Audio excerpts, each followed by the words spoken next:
Bu hafta bambaşka bir konuyu konuşacağız. Günah kavramını konuşacağız. Bu kavram üzerinden İslam'ın mucizesine ulaşacağız. Değerli hocam Doktor Abdülkadir Turan'la. Malumunuz aziz İslam'ın kuralları vardır. Bu kurallara uymanın faydaları, uymamanın zararları. Uymamanın ne gibi zararları var? Yani niye insanlar uymadığında zarara ulaşıyor? Bununla ilgili inşallah konuşacağız. Yani günah mefhumunu, günah kavramının mucizevi yönünü inşallah hocamla konuşacağız. Şimdi bütün beşeri ideolojilerde de hocam yasaklar vardır. Bütün dinlerde, beşeri ideolojilerde, fakat hani ne diyelim, beşeriyetin yasak kavramında bir hikmet yok. Çoğu şey hikmetsiz. Diyor ki şurayı yapma, şunu yapma diyor. Niye diyorsunuz? Cevap yok. Yani konulan yasağın bir hikmetini genelde insan bulamıyor. İslam'da ise her bir yasağın ya da her bir emrin aslında bir de altında muazzam bir hikmet var. Biz inşallah hani niçin günah işlememeliyiz? Günah işlemenin bireyin psikolojisine, toplumun sosyolojisine zararları, bunun üzerine konuşalım. Yani Allah bize günah işlemeyin derken de yine bizi koruyor. Buradan başlayalım. Günahın mesela ne gibi toplumsal zararları var? Buradan başlayalım isterseniz. Evet. Şimdi beşeri ideolojilerin yasaklarının bir hikmete tabi olmaması, bir hikmete olması, o da bir hikmetle alakalıdır. Esasen beşeri ideolojiler yasakları, salt toplumu kendilerine kul edinmek için, onları itaat altına almak için koyuyorlar. Yasağı toplumu boyunduruk altına alacak, toplumu bir tür ezecek, köleleştirecek bir keyfiyete bindirebiliyorlar. Onlar açısından hikmet bu olabiliyor. Dolayısıyla yasak kendilerine bakıyor, topluma bakmıyor. Aynen, çok Toplumun güzel. oradaki kazancı o yasağı çiğnediğinde onların gazabına uğramamaktır. Bundan başka toplum açısından hiçbir faydası yok. Hiçbir hikmeti yok. Yani yasağın, mesela İslam'da siz bir yasağı aştığınızda, bir yasağı çiğnediğinizde size de zarar veriyor. Topluma da zarar veriyor, bireye de zarar veriyor. Ama beşeri ideolojilerde güç sahibine zarar veriyor sadece. Tam da anlattığım yer burasıydı. İslam'da yasaklar Allah için değil, kullar içindir. Çok güzel. Evet. Yasaklar kullar içindir. Kulların faydasınadır. Bundan Yüce Allah samattır. Kimseye muhtaç değildir. Bizim yasağı çiğnemememizden Yüce Allah'a bir fayda gitmez. Evet. Biz Allah için kendimizi koruyoruz. Allah için aslında kendimizi koruyoruz. O içindeki hikmet aslında kendimiz içindir. Yüce Allah kulları olarak bizi seviyor, adildir, bize karşı merhametlidir, şefkatlidir. Bizi bu yeryüzüne gönderdiğinde, bu tabiata yerleştirdiğinde, imtihana tabi olduğunda belli ölçüler koymuş. Bu ölçüleri bizim imtihanımızı kolaylaştıracak tarzda, türde koymuştur. Ve biz bu ölçülere uyduğumuzda kendi imtihanımızı kolaylaştırıp başarıya ulaşma imkanımızı artırıyoruz.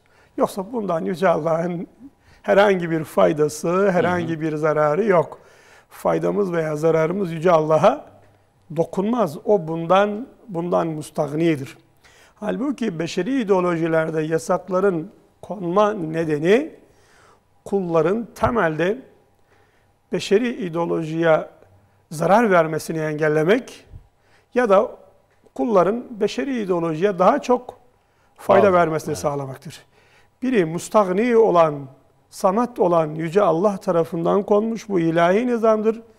Diğeri kullara muhtaç olan, onlarla ayakta olan, onlarla var olan beşeri ideolojiler tarafından konmuş. Arada çok böyle muazzam bir, müthiş bir fark var. Birinin tahtını kullar taşıyor. Beşeri ideolojilerin. Halbuki haşa Yüce Allah'ın böyle bir tahtı da yok. Onun taşınmaya da ihtiyacı yok. Dolayısıyla kulların hizmetine ihtiyacı yok Yüce Allah'ın. Meleklerin de hizmetine ihtiyacı yok. Onun için bütün yasaklar bir kere en temelde güzel bir noktadan başladık. En temelde bütün yasaklar bizatihi bizim için konmuştur. Eyvallah. Bizim faydamıza konmuştur. Aslında bir nevi sanki Allahu Teala'nın bu uygulamaları bizim kullanım kılavuzumuz gibi bir şey. Hani böyle bir teknolojik araç aldığınızda diyor ya şöyle kullanın. Şimdi bize diyor ki içki içme diyor. İçki içersen diyor bu cihaz bozulur. İçiyoruz bir bakıyoruz bozuldu. Aynen öyle. Aynen o şekilde yani. Şimdi burada günah eğer bireyselse bir kere bireyin bedenine zararı dokunur.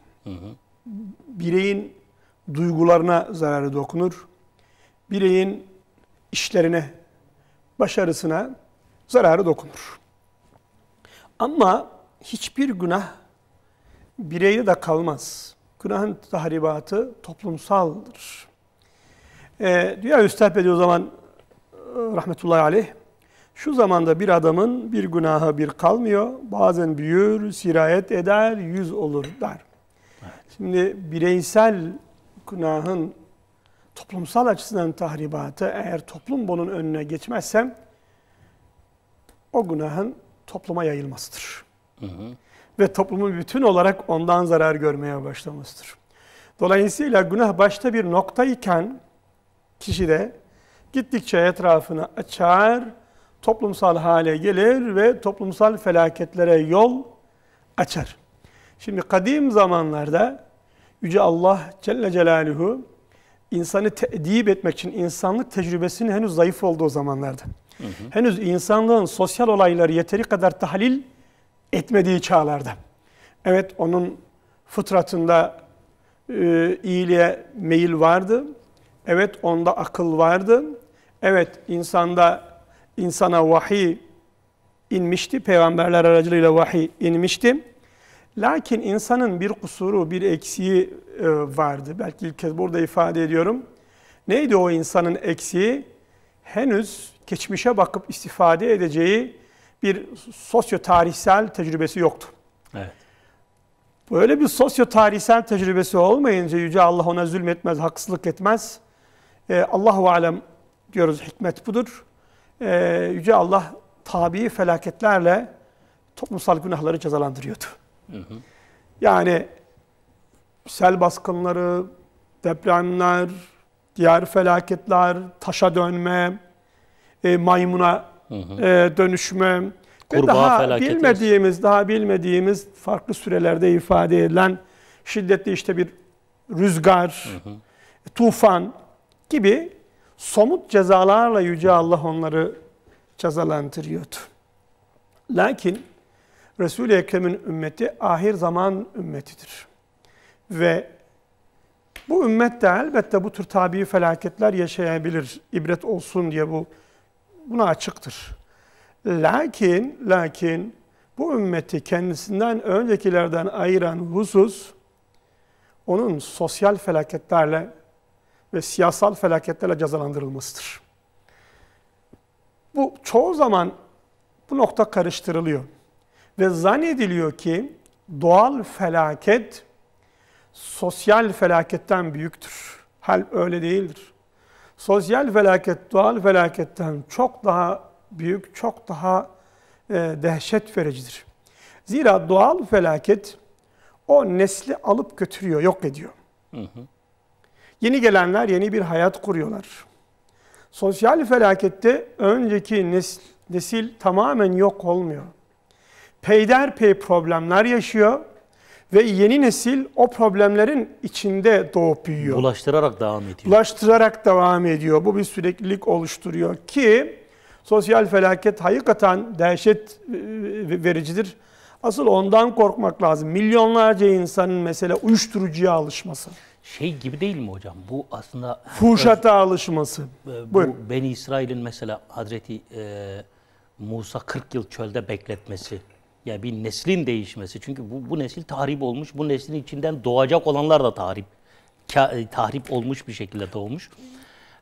O örnek. Orada nesil yok edilmeyince daha öncekiler maymuna dönüştürüldüler. Evet, evet. Nesil yok edilmeyince bir tür Ölmesi beklendi adeta. eğitimle, edeple bunlar sonraki şeye hazırlandılar. Yüce Allah'ın işleri hep hikmete tabidir. Yok edilmeyince bekletilerek tedip edildiler. Evet. Şimdi buradan günah meselesine bakmak lazım. Tahribatı, günah bir kere hangi hususlarda olur ve nasıl neticeler doğurur? Bunun üzerine yeteri kadar maalesef kafa yorulmuş değil. Benim bildiğim bu nokta yazılmış bir eserde yok. Şimdi nasıl günahlar, özellikle topluma sirayet eden günahlar nasıl olur? Günahın bilinen en açık, en malum kısmı nasla haram kılınan bir eylemi işlemektir. Şirk, fuhuş, içki, faiz, israf, yetimin malını haksız yere yemek, emanete ihanet, yalan söylemek gibi. Bunlar nasla açıkça haram kılınmıştır. Bunlardan herhangi birine bulaşan haram işlemiş olur ve onun bu haramı, onun bu günahı doğrudan toplumla alakalıdır. Topluma sirayet eder, bir tahribata yol açar. Salt kendisiyle kalmaz, çevreye yayılır. İkinci kısmı nasla belirtilen farzları terk etmektir. Farzlar genellikle bireysel görünseler de terkleri toplumsal neticeler doğurur.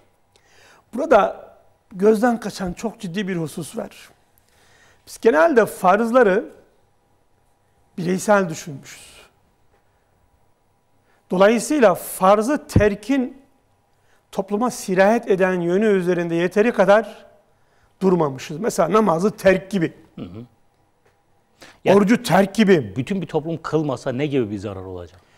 Sadece bir kişi değil, toplumun belli bir kesimi yapmasa ne olacak diye meseleye bakmak gerekiyor. Şimdi burada gözden kaçan husus, bu farzları terkle alakalı husus, farzın bir süre sonra yerine getirilmesine rağmen toplumsal işlevler doğurmaması, toplumsal neticeler getirmemesi. Diyor ki Yüce Allah ayet-i kerimede, muhakkak ki namaz fuhuşattan, münkerattan uzaklaştırır. Şimdi namaz kılmıyor bir grup, evet. Tarikus salat.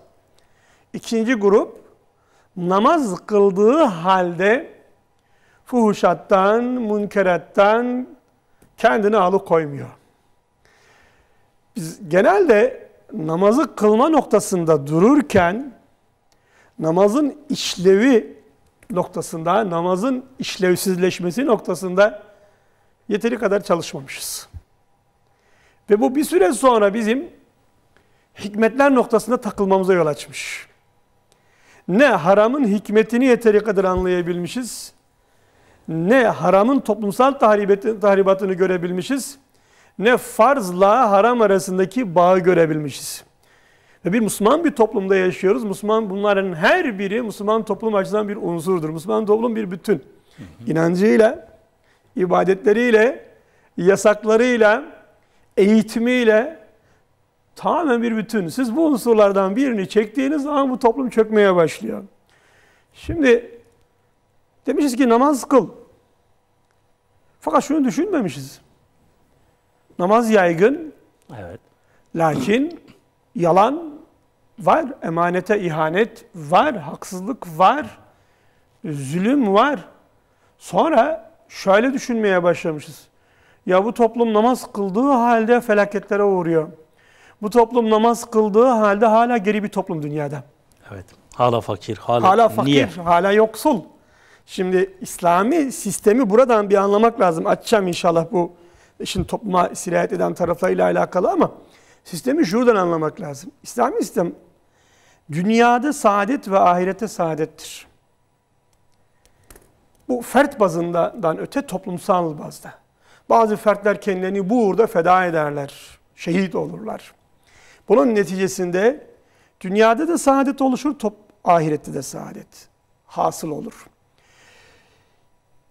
Şimdi siz İslam'ın farzlarına uyduğunuz halde dünyada saadet oluşmuyorsa, yani bir yerde bir toplum Müslüman olduğu halde orada bir zenginleşme görülmüyorsa, maddi refah meydana gelmiyorsa, nedir bu koşullar aslında şöyle bir sayalım.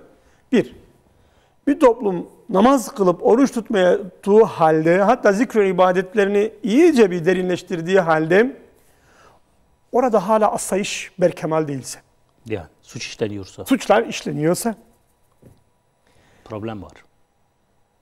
İkincisi, orada maddi ekonomik bir kalkınma yoksa, Evet, problem. 3, orası küffara karşı kendini koruyacak bir mekanizma, bir devlet mekanizması, bir savunma kuvveti oluşturmuyorsa, 4, orada bir fetih karakteri oluşmuyorsa, bu 4 işlev çok önemli. Müslüman toplumun bu 4 işlev, orada bir sorun vardır.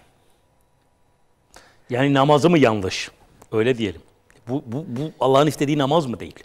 Sistemi çeyrek yerine getiriyor, bir sütun dikiyor, oradan çatının işlevini bekliyor. Sıkıntımız burayla alakalı. Tek bir sütun dikiyor, diyor ki namaz dinin direğidir. Evet. Direği dikiyor. Lakin çatıyı kurmuyor. Etrafına başka sütunlar vermiyor. Veya sadece direk dikiyor efendim. Oruç ver, namaz var, hatta hac var, hatta kısmen zekat var. Bak direkler bu şekilde. Ama çatıyı hiç aslında çatmıyor. O emniyet yok. Yüce Allah'a imanın kullar arasında getirmesi gereken emniyet, güven ortamı yok. Bu İslami sistemin çatısının çakılmadığını gösteriyor. Veya bu sistemin bir taraflarının yıkık kaldığını gösteriyor. Bu toplumun kalkınma imkanı yok. Bu toplum yol alamaz. İşte, hayır, ben şeyi anlayamıyorum. Bunu yapan adam niye çatıyı düşünmüyor ki? Yani bu sütunları hepsini kurduysa, yani niye çatı için uğraşmıyor? Mesela bizim toplumda genelde hani şey eleştirisi var işte, hacıdır ama diyor mala çok düşkün. Ya hacı sen nasıl mala düşkün oluyorsun? Demek ki işin zihinsel tarafında bir bütünleştirme, bir tamamlama yok. İşin zihinsel tarafında. Yani biz parçalarla mı avunuyoruz acaba? Sorunu belki Aynen biraz da bu. yani. Biraz parçalarla avunma biraz mı? alıyoruz, onu da şeklen alıyoruz yani. Şimdi Nas'la belirtilen bu haramlara bulaşmanın böyle toplumsal neticelerinden söz edip ondan sonra o son yalan meselesine, haramlar meselesine gelelim. Şimdi Nas'la belirtilen haramlarla ilgili hakikaten Kur'an-ı Kerim'in malum Resul-i Ekrem tarafından ifade edilmiş kalbi Yasin-i Şerif'tir. Orada müthiş bir şekilde ifade ediliyor. Önce bir sürenin başında bir toplumsal hal ortaya konuyor. Bu geçen hafta galiba bahsetmiştik. Adeta Malik bin Ebi'nin sömürülebilirlik hali. Artık gözlerin görmemeye başlaması, kolların boyna bağlı olması, etrafta duvarlar varmışçasına yol alamamak, bir uyur gezer halde olmak, bir tür köleleşme hali. Peşinden diyor ki Yüce Allah, biz o kariye, kasaba halkına elçiler gönderdik. Elçiler niye giderler? Onları o büyük günahtan, en büyük günahtan, şirkten kurtarmaya çalışıyorlar. Şimdi icabet etmiyorlar. İcabet etmemekle de yetinmiyorlar. Kendilerine gelen elçiler destekleniyor. Onları da dinlemiyorlar. Bir de içeriden destekleniyor. İçeriden de bir destek geliyor daha sonra. En sona Evet. şimdi dinlemiyorlar. Şimdi burada bir kere bu tam bir sapma hali iki yönden. Birincisi toplumun tamamı kitlesel olarak elçilere karşı çıkıyor. Bireysel irade burada tatil ediliyor. Kişi herkes dediğimiz o şeye tabi oluyor. İslam'ın şiddetle haram kıldıklarından biri de bu haldir. Herkes böyle yapıyorsa ben de yaparım. Hayır. Evet. herkesin içindeyken, her bir birey herkesin içindeyken hala kendi olarak kalma sorumluluğuna sahiptir. Eyvallah. Bunu işletmekle mükelleftir. Sürüleşme. Sürüleşemez. Evet. Dün mesela sosyal medyada gördüm bir meseleyle alakalı. Ya herkes inanıyor diyor. Çan tağutu. Bu kamuoyu adı altında. Şimdi bir kere burada bireysel irade işlemiyor. Ve bu bireysel irade işlemediğinde ortaya kitle psikolojisi çıkar ki işte bu kitle psikolojisi, bu iradesizleşme hali felakete götürebilir. Şimdi bu kitle psikolojisi içindeki toplum, birey, günahla musibet arasındaki bağı da görmüyor, meseleyi bir üst boyuta ulaştırıyor. İyiliği felaketin sebebi olarak görüyor. Bakın bu çok tehlikeli bir husus. Bunun üzerine bugün çok düşünmek gerekiyor. İyileri felaketin sebebi olarak görüyor. Kendi görmüyor. Evet. قَالُوا اِنَّ تَطَيَّرْنَا بِكُمْ diyor. Biz sizinle uğursuzluğa uğradık diyorlar. Biz başımıza gelen bu sıkıntılar, felaketler, musibetler siz bize geldiğiniz içindir. Eğer toplum bir kötülüğü görmüyorsa, İyiler de felaket olarak. görmemekle kalmayıp iyiliği dışlamaya başlıyorsa, iyiliği dile getirenleri dışlayıp onları eziyet ediyorsa, yetmedi bir de felaketlerini iyiliğe bağlıyorsa, bu artık hayvanlardan daha aşağıya düşmüş, batmış bir toplumdur. Bugünkü toplumsal durumu da bu bağlamda rahatlıkla tahlil edebilirsiniz. Musibet hakikaten burada büyük. Dolayısıyla bu toplum artık uç bir dalalete varmış. O Yasin-i Şerif'te ifade edilen. Bu o modası geçen bir toplum değil. Bir çağa ait bir toplum değil. Kıyamete kadar bir toplum. Şimdi haktan sapmayla yetinmeyip hakkı musibetlerin sebebi saymak. Ya biraz güncellemek istiyorum hocam. Yani adam diyor ki ben geldiğimde diyor direkt imam hatipleri kapatacağım. Yani hakikaten ben bu yüzyıla taşımak zorundayım. Yani Yasin-i Şerif örneğini verdiniz ya. Yani mevcut sorunlarla uğraşmak sorunları iyiliğe bağlıyor. Evet, iyiliğe bağlıyor. Yani. Sorunları iyilere bağlıyor. Çok garip bir husus. Kendi de biliyor. Evet. Kendi de bunun farkında. Lakin kitle psikolojisi insanı kör eden bir psikolojidir. İnsanı mahveden. Şimdi elçiler gelip uyarıyorlar. Elçileri öldürmeye kalkışıyorlar. Sonra şehrin dışından biri geliyor ki kitle psikolojisine kapılmamış biridir. Evet. Felaketi görüyor. Yapmayın diyor. Onunla katlediyorlar. O cennete giriyor ve arkasından şunu söylüyor. Keşke kavmim bana verilen ikramı bilseydi. Kitle psikolojisine kapılmamanın mukafatını bilseydi. Bakın bu kitle psikolojisine kapılmamanın mukafatını bilseydi. Ya kavminin başına ne geldi?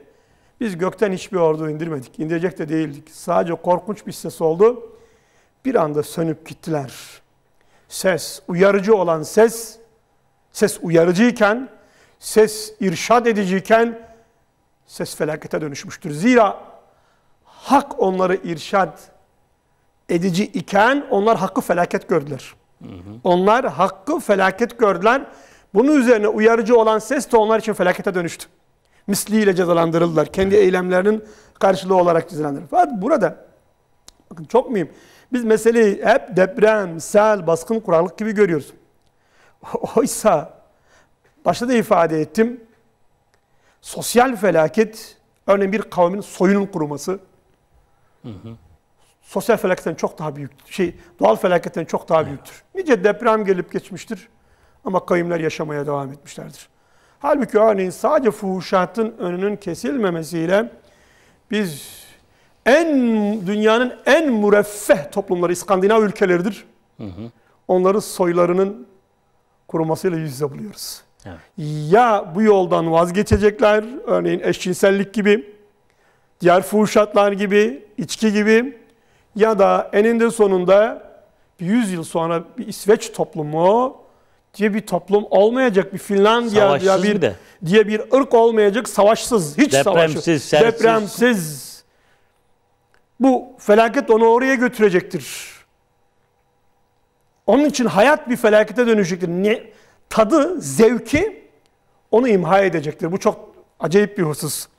Tattığı zevk, aldığı zevk onun için felakete Günah onu linç ediyor aslında. Günahı kendisini linç etmeye, linç etmeye başlıyor. Zevki onu imha etmeye başlıyor ki bu depremden daha büyük bir felakettir. Depremde bir zevk söz konusu değil. Ani bir hal oluyor. Evet. Halbuki bu kimyasallar buna benzer üretilmiş. Bu çağın tağutları hakikaten deccal gibi düşünmüşler bunu. Hani elma kokusu verip çocukları katletme var ya. Burada da bir zevk oluşuyor. Günahla alakalı bir zevk oluşturuluyor. Ve o zevke doğru koşanlar felaketi yaşamaya başlıyor. Zira hakkın sesini dinlemediler. Evet, tabii biz ikinci bölümde inşallah örneklere devam edelim. Çünkü hani hakikaten bu mesele, yani günahın felaketi, günahın sonuçlarının felaketi meselesi çok da üzerine konuşulmuş bir mesele değil. Örneklerle biz devam edeceğiz. Kısa bir araya gidiyoruz efendim.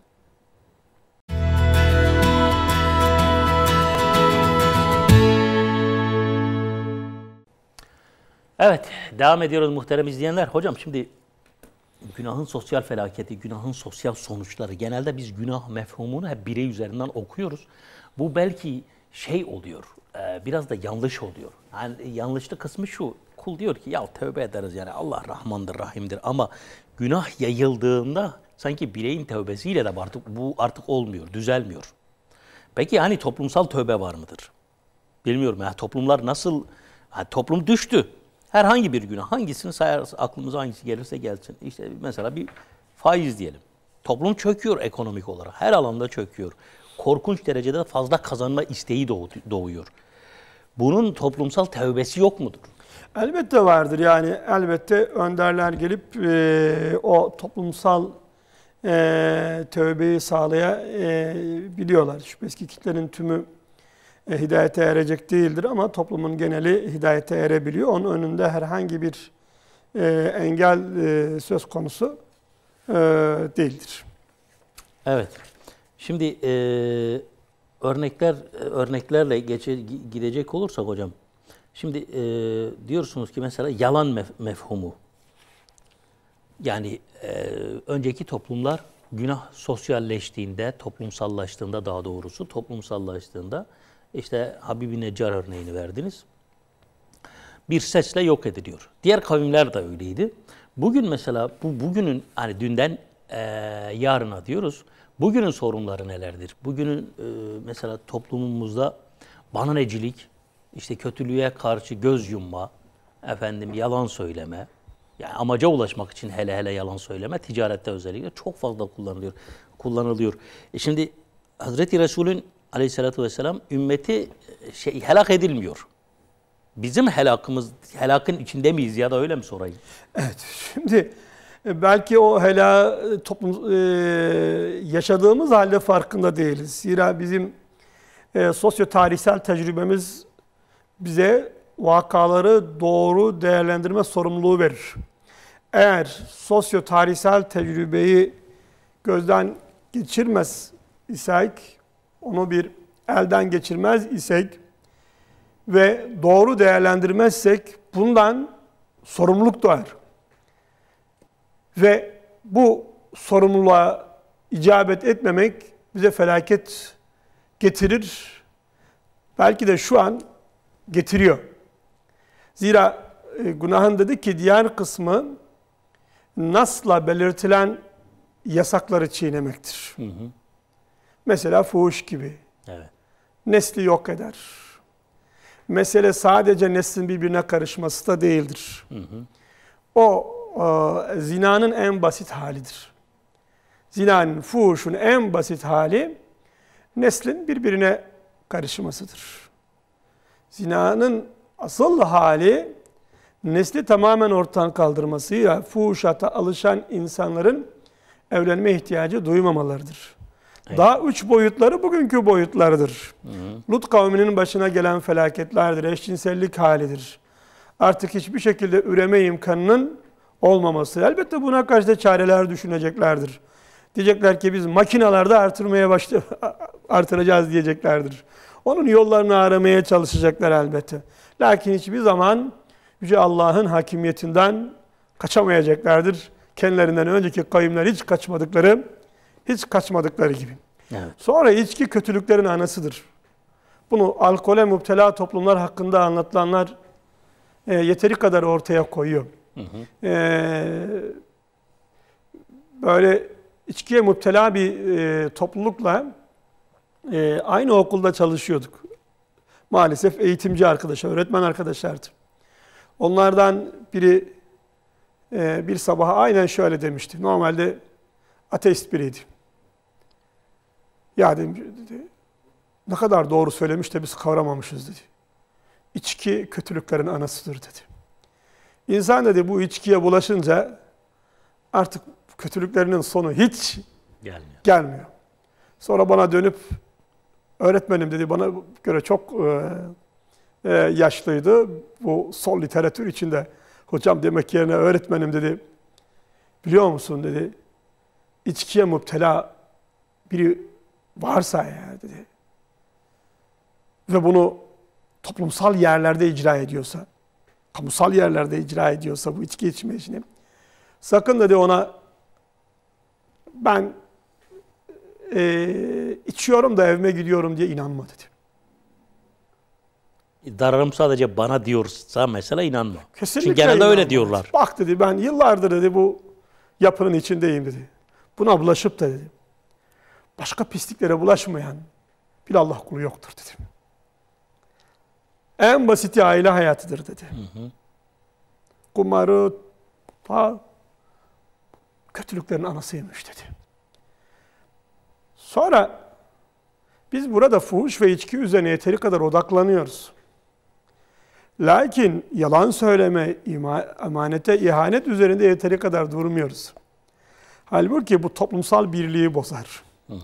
Şimdi içki ve fuhuşun özelliği toplumu içten çökertmesidir. Çürütmesidir. Toplumu içten çürütmesidir peyderpey. Evet.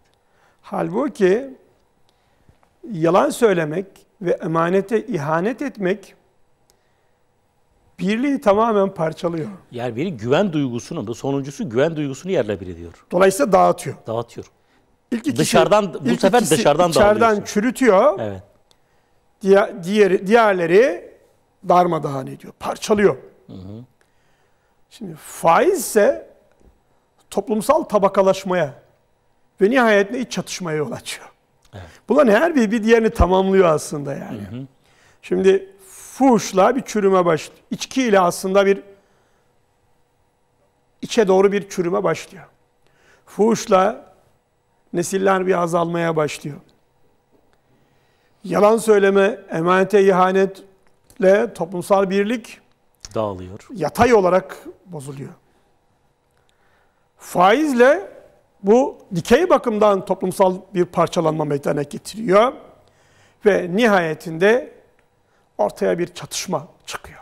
Evet. Bu çatışma nihayetinde bu toplumu sosyal olarak bitiriyor. Bu bir sistem. Bu ilahi bir sistem. Bunun sadece fuhuşa odaklandığınızda, sadece içkiye odaklandığınızda, sadece yalan söylemeye, emanete, ihanete odaklandığınızda tek başına bunu çözmeniz çok zor. Birinden tamamına gitmeniz mümkün. Lakin biriyle yetinip diğerleriyle uğraşmadığınızda, sistemin bütününü kavramadığınızda mesela hakikaten anlaşılmıyor. Bu dördü bir araya geldiğinde başlangıçta keyfini yaşayan bir tırnak içinde liberal bir toplum görüntüsü ortaya çıkıyor. Evet. Zevkini yaşayan. Fuhuşatı serbest, içkisi serbest, yalan, emanete ihanet, toplumsal birlik, faiz ve burada toplumsal sorumluluk hissetmeyen dindar da böyle bir toplumsal yapı içinde bulunmaktan acayip bir zevk alır. Evet. Zira dindarlığına bir değer biçer. Fuhuşa bulaşmamaktan, yalana bulaşmamaktan, içkiyi içmekten kendi bir üst insan olarak görür. Dolayısıyla nasihat etme ihtiyacı duymaz. Evet. Toplum burada işte bir kitle psikolojisine kapılır. Bu hale dokunanı fitne çıkarmakla itham eder. Zira bu hali keyifli bir hal olarak görmeye başlar. Faizci, sarhoş, musrif, fuhuşkar, kimse kimseye karışmıyor. Herkes kendini yaşıyor. Zannedilmesin ki bugünkü batıya has bir haldir. Bu Haçlı seferleri öncesinde Musul'da yaşanan halin ta kendisidir. Hep bahsediyorum. İnşallah bugünlerde ikinci kitabı da çıktı. Şimdi Nureddin Zengi Hazretleri vefat ettiğinde yeğeni davullar çalarak meyhaneleri açıyor. Ve mahzenlerde sakladıkları içkileri çıkarmaya başlıyorlar. Kimler? Müslümanların çocukları. Boşuna İslam toprakları istilaya uğramamıştır. Herkesin keyfini yaşadığı bir ortamda bu hasıl olmuştur.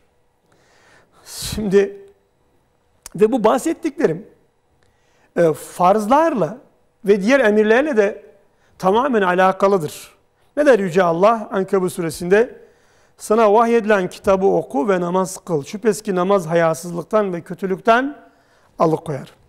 Allah'ı anmak elbette en büyük ibadettir. Allah yaptıklarınızı bilir. Resul-i Ekrem de şu çağrıda bulunuyor. Ey genç topluluğu, aranızda evlenmeye gücü yetenler evlensin. Evet. Çünkü evlenmek gözü haramdan korumak, iffeti muhafaza etmek için en iyi yoldur. Evlenme imkanı bulamayan da oruç tutsun. Çünkü orucun kişi için şehveti kesme özelliği var. Buhari'de geçen bir hadisi şerif. Şimdi hac, Müslümanlar arasında bir birlik, bütünlük oluşturur. Bir ömürlük bir tevbedir aslında hac aynı zamanda bizde. Müslümanlar böyle anlamışlardır. Şimdi bütün bu ibadetler ve yasaklar birbirini destekleyerek ortaya kamil bir toplum çıkarır. Aksi yönü ise felaket toplumudur. Bu kamil toplumun başlangıcı sıkıcı gibi görünür. Sanki pek çok sınır koymuş, daraltıyormuş gibi, özgürlüklere müdahale ediyormuş gibi görünür. Halbuki bu sistem kendi tamamladığında ortaya hem bir ikna çıkarır, hem o ikna ile beraber hayatta bir güzellik hasıl eder. Evet. Toplum çoğu zaman aceleci olduğundan henüz bu düzeye varmadan henüz ibadetleri icra etmenin ve haramlardan kendini uzak tutmanın toplumsal keyfini yaşamadan günaha bulaşıyor ki bu onun süreci tamamlamasının önüne geçiyor. Şimdi burada sorun şu, bence orayı kaçırmayalım program içerisinde. Ulema, önderler. Çoğu zaman ibadetin kendisi üzerine durmuşlar. Lakin ibadetin toplumsal neticeleri üzerinde durmamışlardır. Namazın fonksiyonu, haccın fonksiyonu, orucun fonksiyonu, namaz kıl demişlerdir ve bunun uhrevi karşılığını ifade etmişlerdir. Evet. Hatta farz namaz bir yana farklı hadis-i şeriflerden yola çıkarak kısmen yani o elbette onun bir büyük bir değeri vardır. Kimi zaman da kürsülerde söylenmiş ama hadis diye yakıştırılmış ifadelerden yola çıkarak demişlerdir ki işte 2 rekat nafile kılsan ahirette köşkten senindir. Evet. Efendim şu günahı işlesen cehennemin en dibinde yanarsın.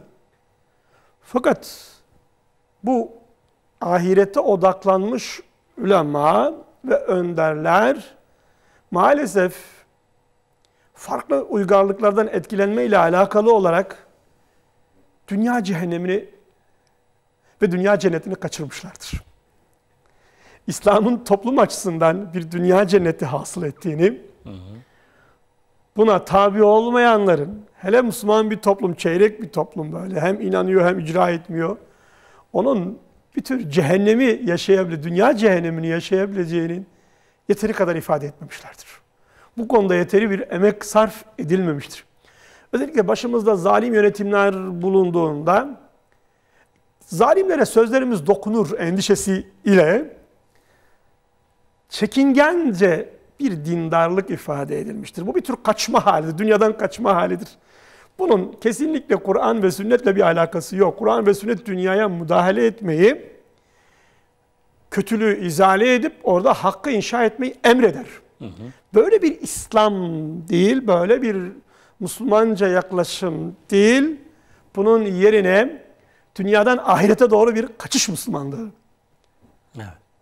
Dolayısıyla bu zihinsel yapı günahın tahribatını yeteri kadar, dünyevi tahribatını yeteri kadar görmemiştir. Şeyden de olabilir mi hocam? Farzların da, farzları icra ile günahlardan kaçınma arasındaki bağı da yeteri kadar ifade edememiş. Çünkü sistemin dünyaya bakan yönünü tahlil etmemiş. Kendini bir ahiret insanı olarak Aynen. görmüş. Ama bunun nedeni yani bana şey gibi geliyor. Şimdi Müslümanlar son 100 yıla kadar zaten sorunu yaşamadılar. Devletsizlik sorunu yaşamadıkları için devlet işte günahla ilgili müdahalede bulunabiliyordu. Günahın toplumsallaşmasını engelliyordu ve günah yayılsa dahi gizli yayılıyordu. Bu da muhtemelen bir etki olabilir. Yani ulemanın bu konuya eğilmemesinin ama bu bir nedeni son devir. son devirde kesinlikle katılıyorum. Çok uzun bir zamandır bunu 100 yaşıyoruz. yıldan fazladır yaşıyoruz yani. Biz bunu yüzyıllardır yaşıyoruz. Evet. Çünkü İslam aleminde sosyal ilimler terk edildi. Bizde bir tür hadis ve sünnet bizim kanatlarımız iken, bizim tabiri caizse hız ve fetih atımız iken, kimi zaman bizi engelleyecek, gelişmemizi engelleyecek, ilerlememizin önüne geçecek bir unsur olarak kullanıldı. Bu yeni bir vaka değildir. Bugün de aynı evet. Çok yönlü postmodern çağda bu yönde işler yapılıyor. Desiseler, hileler çevriliyor. Şimdi dolayısıyla mesele çok eskidir esasen. Meselenin uhrevi yönünü çok vurgulayıp dünyevi yönüne karışmamakta. Önceki programlarımızda bu modernleşme programında falan ifade etmiştik. Ümmetin dolaylı sekülerleşmesi, laikleşmesi. Evet. Yani ulemanın dünya işlerinden ele tek çekmesi. Evet. Zahitlerin dünya işlerinden ele tek çekmeleri. Ve bir tür Budist tapınağındaki veya bilmem Hristiyan Munzevi misali manastırdaki kişiler gibi dünyaya bakmasıdır. Dünyayı dünya eline bırakmasıdır. Sezar'a bırakmasıdır dünya yönetimini. Bu farklı bir çeşit laiklik. Bu dolaylı laikliktir. Dinsel laiklik aslında. O diğeri seküler laikliktir. Bunu yıllarca ifade ediyorum. Yıllardır ifade ediyorum ve esasen 20. yüzyılda da bu dolaylı laiklik, bu dolaylı sekülerleşme uluslararası güçler tarafından İslam aleminde beslendi. Marjinal gruplar olarak, Müslümanları etkisizleştirecek yapılar olarak bir yandan laik kesimler büyütüldü. Öte yandan Müslümanları böylece küçük efendim biz siyasete karışmıyoruz. Bizim siyasetle alakamız yok. Dünya bizi ilgilendirmez diyen o laik yapıların tamamlayıcıları yapılar esasen türetildi. Şimdi böyle bir mantıkta, böyle bir zihinsel yaklaşımda günahın tahribatı yeteri kadar tahlil edilmedi, farzların neticede edilmedi. Şimdi netice olarak şöyle bir toplum doğdu. İslam aleminin pek çok yerinde. Bir bakıyorsunuz ki toplumun geneli dindar. Camiler tıklım dolu. Oruç tutmayan yok. Tutmuyorsa gizlice tutmuyordur. Fuhuşat neredeyse hiç yok. Evet. Ama ve yeraltı, yerüstü kaynakları yeterli. Nüfus yeterli. Bu toplum bir istila altında. 2 parçalı. 3 yoksulluk sınırının altında olacak kadar yoksul ve perişan. Ve biz bu toplumun dindarlığını salt namazıyla, orucuyla, camisiyle ölçüyoruz. Evet. Başka toplumlara da şunu vaat ediyoruz. Namaz kılarsanız, oruç tutarsanız mutlu olursunuz. Bize inanırlar mı başka toplumlar? Demezler mi ya işte şu Pakistan toplumu, şu Bangladeş toplumu, şu Somali toplumu namaz kıldığı halde yoksul, namaz kılmayan İskandinav ülkesi zengin, müreffeh demeyecek mi hocam? Yani öyle. Bakın bu yarım hoca dinden eder demişler ya, tam da budur yani. Bu tam yarım hocalıktır yani. Gayri safi milli hasıla diye bir şey var yani. ortada bir netice var arkadaş. Bizim burada tekrar bir kafa yormamız lazım. Yani nedir o zaman sorun? Şimdi iktisadi ve siyasal kalkınma birlik ise güven gerektirir. Bakın, iktisadi ve siyasal kalkınma için ne gerekiyor? Birlik gerekiyor. Evet. Siz gücünüzü birleştirmeden toplumsal bir kalkınmayı sağlayamazsınız. gücünüzü birleştirmeden siyasal olarak başka güçler karşısında var olamazsınız. Ama sizin gücünüzü birleştirebilmenizin yolu ne? Birbirinize güvenmenizdir. Eğer yalan varsa bir yerde güven olur mu? Emanete ihanet varsa bir yerde güven olur mu? Ve eğer namaz bir yerde var olduğu halde yalandan alıkoymuyorsa, bu vaazın ikinci kısmının yalan üzerine odaklanması gerekmiyor mu? Kesinlikle. Emanet üzerine odaklanması gerekmiyor mu? Toplumun bir kısmının tarikus salat olması onlar açısından felakettir. Bu topluma yayılmadığı sürece sınırlandırılabilir. Ama toplumun tamamının yalana, emanete, ihanete göz yumması bu felakettir. Evet. Üstelik günahı İslam aleminde içki ve fuhuştan ibaret bilme gibi nereden bulaştığı belli olmayan bir anlayış var. Yani emanete ihaneti, yalan söylemeyi, aldatmayı, rüşvet yemeyi bir tür günah görmemek gibi bir sapkın bir anlayış var. Şimdi bütün bunlar bir araya gelince ortaya yarım değil çeyrek bir Müslüman toplum çıkıyor. Fert bazında haşa tekfir etmiyorum asla, yani böyle bir şey. Bu tamamlanmamış bir sistem bu. Ve bu tamamlanmamış sistem büyük felaket sebebidir. Eğer küfür üzere olsa bu toplum, tamı tamına küfür üzere olsa, birliğini sağlasa iktisaden kalkınır. Ama fuhuş orada var olduğu için nesil zamanla geleceği yoktur. Tükenir. Bugün vardır, şimdi geleceği yoktur. Bu toplum hem Müslüman hem de sisteme tam tabi değil. Binanın içinde, lakin binanın yarısı onun açısından yıkık. Evet. Binanın altında kalıyor bunun için. Ve bundan dolayı binadan da nefret ediyor. Mesela bir kısmı ticaret yaparken aldatıyor. Bunu görünce şaşırmıştım gerçekten. Hakikaten şaşırmıştım. Bu arada bize yeni bulaştı. İlk misallerini bu coğrafyanın dışındaki insanlarda gördüm. Yani açık söylüyor. Şuna diyor ki ya 5 lira tam almaya başlıyorsun. Ben 10 demiştim diyor. Yok. Kabe-i Şerif'in yanı başında ya. Fakat bu arkadaş faiz haramdır diyor. Yani bu adamla ticaret yaparken telefon kaydını almak lazım her şeyi. Böyle şey mi olur Allah aşkına? Tartıya 900 gram ölçüyor. Burada Türkiye'de gördüm ama dışarıdan gelmiş. Evet. 10 kilo almışım, 9 kilo çıkmış. Gittiğim zaman hiç akılmıyor, sakınmıyor. Hile yapmayı dindar adam mı bunu yapıyor? Tabii bu yani şeklen çok genelleşmeye yol açmaması için ifade etmiyorum. Yani şeklen muazzam bir şekli var böyle dışarıdan baktığınızda dindarlığın simgesi, ama bu tek değil, bu fert değil.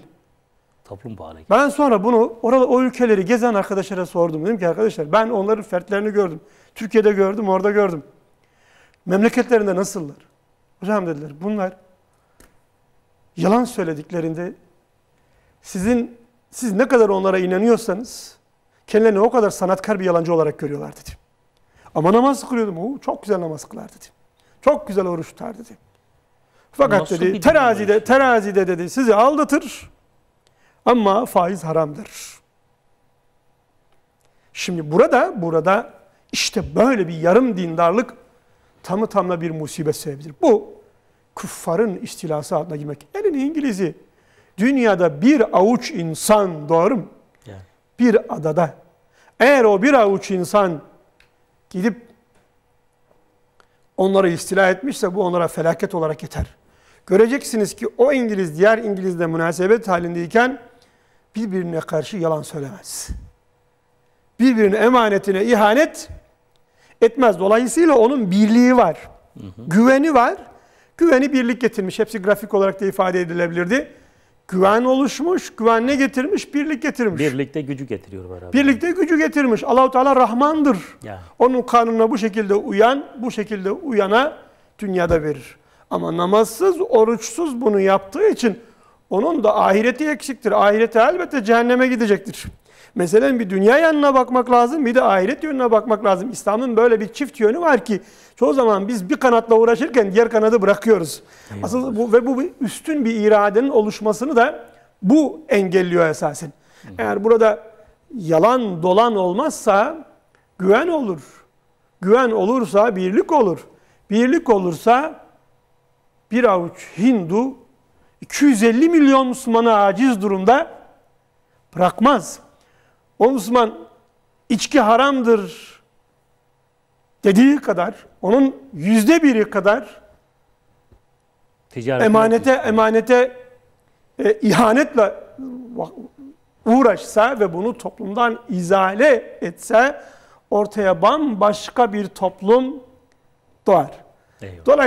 Dolayısıyla Toparlayacak olursa. günahın getireceği yer elbette felakettir.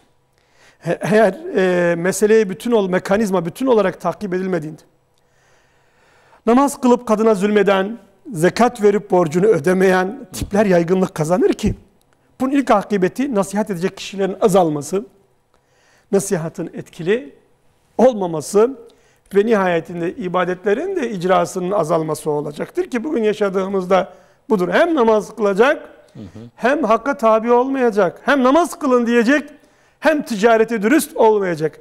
Bu gittikçe nasihat edenlerin sayısını azaltır. Evet. Ve toplumun içinde nasihat edenler azaldıkça kitle psikolojisi oluşur ve bu nihayetinde toplumsal felaketlere götürür. İnanmayan denesin de yaşasın diyeceğiz. Allah muhafaza. Öyle diyelim hocam. Allah razı olsun. Şöyle inşallah. Evet, hakikaten biz genelde günahı birey üzerinden düşünürdük. Birey üzerinden ele alırdık ama günahın hakikaten toplumu şekillendiren, yönlendiren, onu felakete götüren ya da günahtan korunmanın, takva toplumu olmanın onu zafere, müreffeh bir dünya yaşamına götürdüğü de aşikar. Hocam ifade buyurdular. Haftaya bir başka konuyu konuşmak üzere efendim. Allah'a emanet olun.